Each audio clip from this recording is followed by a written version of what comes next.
India गठबंधन से Lok Sabha seat के प्रत्याशी वरुण मुलाना जो है आज पंचकुला में पहुंचे और यहाँ पर उनका जो है कार्यक्रम जो है वो रखा गया था।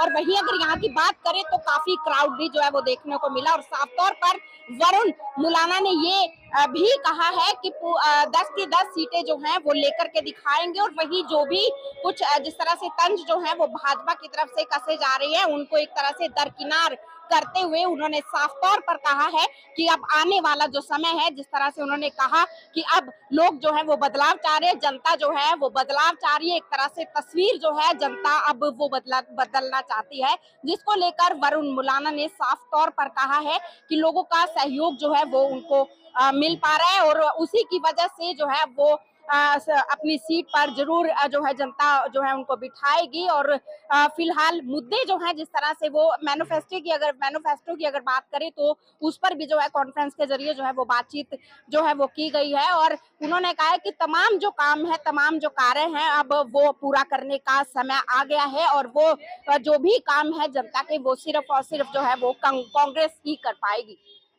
सर, भाजपा जो है लगातार कांग्रेस के लिए जो है अटकलें सामने भी आ रही है कि गुटबाजी की जो बात जो है सर वो कही जा रही है कि आपस में जो है उनमें भेदभाव रहता है। सर, उसको किस तरह से भाजपा के अंदर? हाँ, भाजपा बोल रही है सर कांग्रेस को। भाजपा के अंदर रहती है। आप देखिए, ये बातें करते थे, जहाँ जहाँ भी इनके कार्यक्रम हो रहे हैं, जहाँ जहाँ भी इनकी रैलियां हो रही हैं, फेल हो रही हैं, कुर्सियां खाली हैं, क्योंकि खुद भाजपा के जो कार्यकर्ता हैं वो दुखी हैं।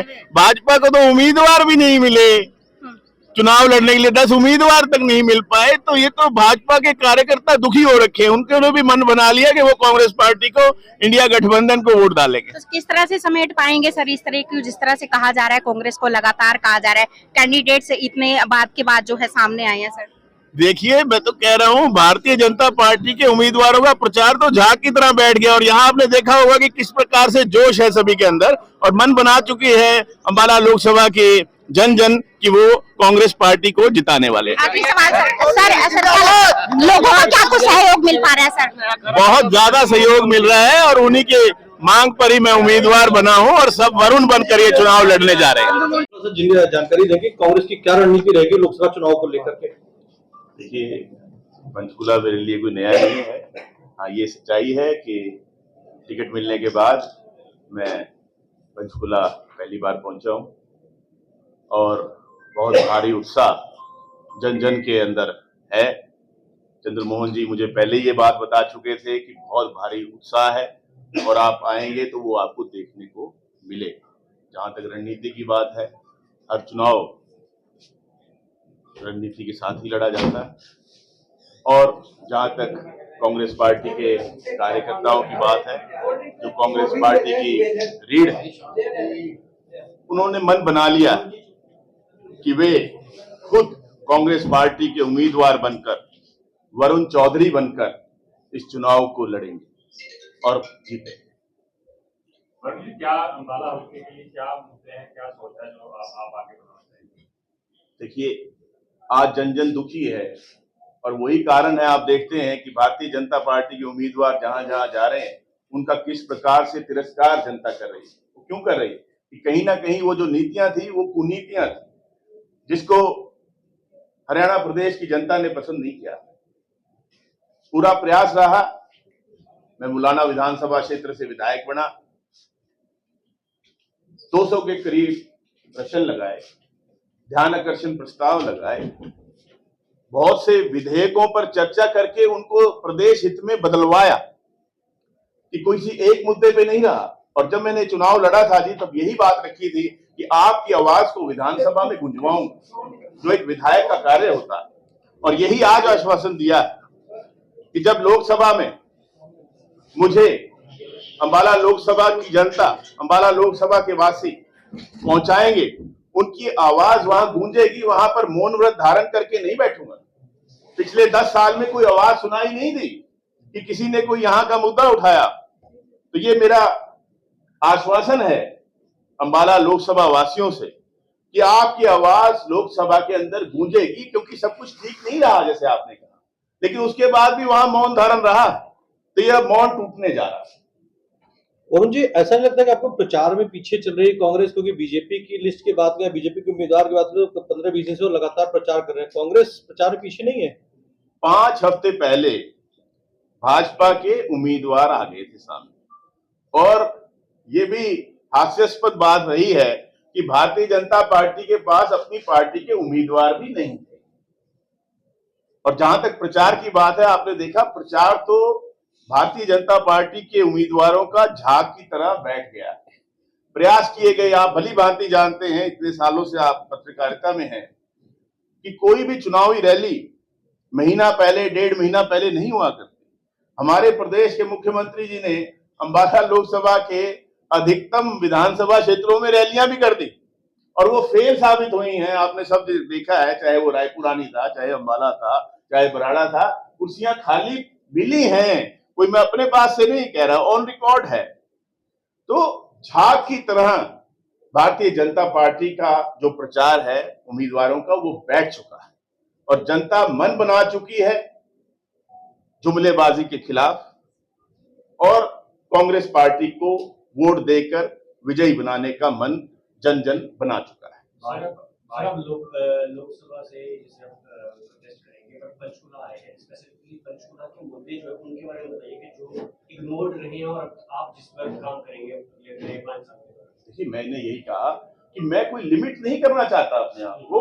मैं तो सांसद हूँ, what is legislator, what is member of parliament, he is the voice of the people, he is the representative of the people. कि मैं तो प्रतिनिधि बनकर जाऊंगा, जो भी बातें मेरे सामने रखी जाएंगी, जो उठाने लायक होंगी, वो उनको उठाया जाएगा, उनका समाधान निकाला जाएगा। मैं अपने आप को एक विषय और 2 विषयों के साथ सीमित नहीं करूंगा। मैंने आपको अभी बताया कि विधानसभा के अंदर भी मैंने 200 के करीब तो सवाल ही लगाए हैं, और बाकी विषय अलग है। क्या मेरी विधानसभा से उन्होंने कहा था कॉन्स्टिट्यूएंट्स ने कि आपने ये 10 सवाल उठाने हैं या ये 20 मुद्दों को उठाना है? नहीं, सभी के सभी मुद्दे उठाए जाएंगे। वरुण जी, एक कांग्रेस के मैनिफेस्टो को लेकर जो सस्टेन कैंपेन बीजेपी चला रही है, उसको आप कैसे काउंटर करेंगे? देखिए, भारतीय जनता पार्टी को तो अच्छा लग ही नहीं रहा है, क्योंकि वो उनके खिलाफ, जनता के हित में, उसमें कोई जुमलेबाजी की बात नहीं। और कहा जाता था कि घोर कलयुग आएगा, शायद यही घोर कलयुग है कि जुमलेबाज भी गारंटियां दे रहे हैं, जुमलेबाज गारंटियां दे रहे हैं, यही घोर कलयुग है। कांग्रेस पार्टी ने जो कहा है करके दिखाया है, और आगे भी करके दिखाएगी। ऐसा है जी कि जब किसान आंदोलन शुरू हुआ था, पीपली में सबसे पहले एक इकट्ठ हुआ था, रैली हुई थी। मैं एकमात्र विधायक वहां पहुंचने में कामयाब हुआ था, पुलिस की रोक के बाद भी, और वहां पर मैंने जाके संबोधित भी किया था, उनको अपना समर्थन भी दिया था। अपने 1 महीने की जो विधायक की सैलरी होती है वो भी देकर आया था, और हमेशा ही, चाहे विधानसभा के अंदर चाहे विधानसभा के बाहर, किसानों के मुद्दे मैंने अपने आप हमेशा उठाए। जो अभी हरियाणा में जो किसान है बार-बार डिमांड कर रहे हैं, हमारी मांगे पूरी नहीं हुई है, लेट होते रहे हैं, इसको कैसे देखते हैं? मतलब कांग्रेस क्या? कांग्रेस तो पहले ही एमएसपी की गारंटी देने की बात कर चुकी है, जो भारतीय जनता पार्टी पीछे हट रही है। 2016 में कहा गया था कि किसानों की आय दुगनी कर दी जाएगी 2022 तक। आज ये भी नहीं बताया गया कि भाई 5% की कर दी, देरी से चल रहे हैं, बाकी पूरी कर देंगे। कोई बात ही नहीं है, कोई बात ही नहीं है। कनेक्शन, ट्यूबवेल कनेक्शन दिए नहीं गए, बार बार विधानसभा में मैंने बात रखी है। आज भी 70,000 से ज्यादा हरियाणा के अंदर ट्यूबवेल कनेक्शन लंबित है। 5 स्टार की लिमिटेशन कर दी थी, मैंने विधानसभा में उठाया था कि जब हमारे ट्यूबवेल कनेक्शन जो पब्लिक हेल्थ के हैं उनमें तो 5 स्टार मोटर नहीं है, सारी की सारी जिम्मेदारी बिजली बचाने की सिर्फ किसानों की है, उपभोक्ता और भी हैं, सबकी जिम्मेदारी होनी चाहिए, तब भरा जाएगा। हरियाणा में आम आदमी पार्टी का पूरी तरह से समर्थन भी है और इंडिया गठबंधन का अनाउंसमेंट हो चुकी है, लेकिन किसी भी कांग्रेस के मंच पे आम आदमी पार्टी नहीं दिख रही है, खुले तौर पर वो आपका समर्थन कर रही है। देखिए, कल भी मैं यमुनानगर और जगाधरी में था, वहां से जो हमारे आम आदमी पार्टी के वरिष्ठ नेता हैं श्री आदर्श पाल जी, उन्होंने जितने भी हमारे कार्यक्रम थे, चाहे वो दफ्तर का उद्घाटन था, चाहे और कार्यक्रम थे, वो वहां भी साथ रहे अपने सभी नेताओं के साथ, और उसके बाद उन्होंने अपने निवास स्थान पर भी एक बहुत बड़ा कार्यक्रम जो है सभी कार्यकर्ताओं का रखा था और आश्वासन दिया कि सब जो है मिलजुल कर ये लड़ाई लड़ने जा रहे हैं। आपने बहुत अच्छा कार्यकर्ता और सम्मेलन किया है, उसमें क्या संदेश दे रहे हैं कार्यकर्ताओं को? कार्यकर्ताओं की आवाज पर ही मुझे उम्मीदवार बनाया गया। यहां से आवाज अंबाला लोकसभा वासियों की आवाज दिल्ली तक गई है, तब मुझे उम्मीदवार बनाया गया है। तो नामांकन आप कब करेंगे और क्या पंचकुला में या पंचकुला विधानसभा क्षेत्र में अपना कार्यालय खोलेंगे आप? जी हाँ जल्दी। नामांकन की तारीख कब रहेगी आपकी? 2 मई को नामांकन पत्र भरा जाएगा और कार्यालय 1-2 दिन में जल्दी ही खुल जाएगा। Thank you.